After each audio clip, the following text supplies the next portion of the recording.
नमस्कार, बहुत स्वागत है आपका। मैं हूं आपके साथ प्रेरणा मिश्रा। बुलेटिन की शुरुआत करेंगे बड़ी खबर से। छत्तीसगढ़ के 33 जिलों में मतगणना की तैयारी पूरी है। हर विधानसभा के लिए 14 टेबल लगाए जाएंगे। वोटों की गिनती सुबह 8 बजे से शुरू होगी और सबसे पहले पोस्टल बैलेट के क्यूआर की स्कैनिंग होगी। पोस्टल बैलेट के बाद डाक मतपत्रों की गिनती की जाएगी।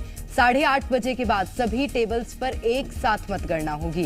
कवर्धा में सबसे ज्यादा 30 राउंड, कसडोल में 29 राउंड, सबसे कम मनेन्द्रगढ़, भिलाई नगर में 12 राउंड में मतगणना की जाएगी।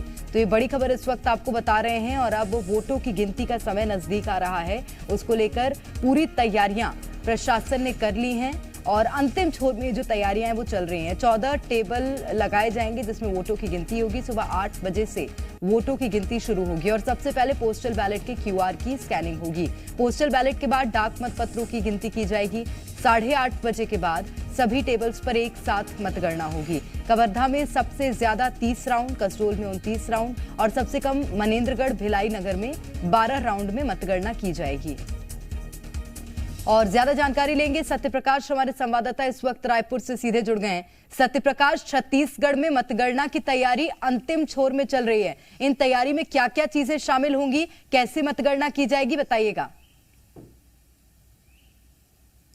बिल्कुल, देखिए प्रेरणा, निर्वाचन आयोग से जो जानकारी आई है उसके मुताबिक तैयारियां पूरी कर ली गई है। 1181 कुल प्रत्याशी हैं जिनकी किस्मत का फैसला 3 दिसंबर को होने वाला है और सुबह 8 बजे से मतगणना शुरू होगी। पहले जो पोस्टल बैलेट हैं, इलेक्ट्रॉनिक पोस्टल बैलेट, उनके क्यूआर कोड की स्कैनिंग की जाएगी और उससे मत प्राप्त किए जाएंगे। उसके बाद जो डाक मतपत्र हैं उनकी गिनती होगी और करीब 8:30 पौने 9 बजे के आसपास से मतगणना ईवीएम की जो वोटिंग हुई है उसकी फिर शुरू हो जाएगी। मतलब कि समझिए कि करीब 9:30 10 बजे तक पहला रुझान जो है या पहला अनाउंसमेंट जो है कि पहले चरण में कौन आगे है और कौन पीछे है वो पता चल जाएगा। हालांकि डाक मतपत्रों की गिनती के बाद ही करीब 9 बजे तक ही ये पता चल जाएगा कि डाक मतपत्रों की गिनती में भी कौन आगे और कौन पीछे। मतलब लगभग 9 बजे से रुझान मिलने शुरू हो जाएंगे।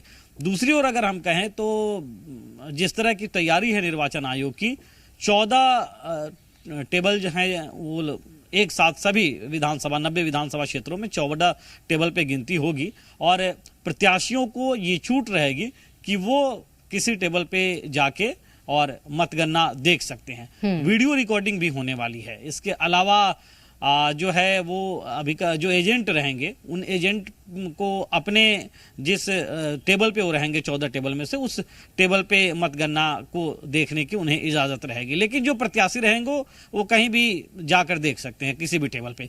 इसके अलावा अगर हम कहें तो सबसे ज़्यादा गिनती होने वाली है वो है कसडोल की और इसके अलावा सबसे कम गिनती जो होने वाली है वो है मनेन्द्रगढ़ और इसके साथ साथ भिलाई नगर की। लेकिन कसडोल से भी एक राउंड ज़्यादा, मतलब 29 राउंड कसडोल है तो 30 राउंड की गिनती होगी कवर्धा की। कवर्धा बेहद हॉट सीट भी है क्योंकि सूबे के मंत्री मोहम्मद अकबर वहाँ से चुनाव लड़ रहे हैं। इसके अलावा भाजपा के प्रदेश महामंत्री वहाँ से चुनाव लड़ रहे हैं, विजय शर्मा। तो मतलब ये जो हॉट सीट है इसके नतीजे सबसे बाद में आएंगे जी। बाकी भिलाई नगर के और मनेन्द्रगढ़ के नतीजे सबसे पहले पता चल जाएंगे। मतलब मान लीजिए कि 1 बजे तक दोपहर तक पता चल सकते हैं। दूसरी तरफ अगर हम कहें तो 3 लेयर स्ट्रॉन्ग रूम की सुरक्षा की व्यवस्था की गई है और मतगणना स्थल पे भी जो अधिकारी उसमें लगे हुए हैं या जिन्हें जो है वो भीतर ड्यूटी है, कुछ ही लोग ऐसे हैं जिन्हें मोबाइल की इजाज़त मिलेगी, बाकी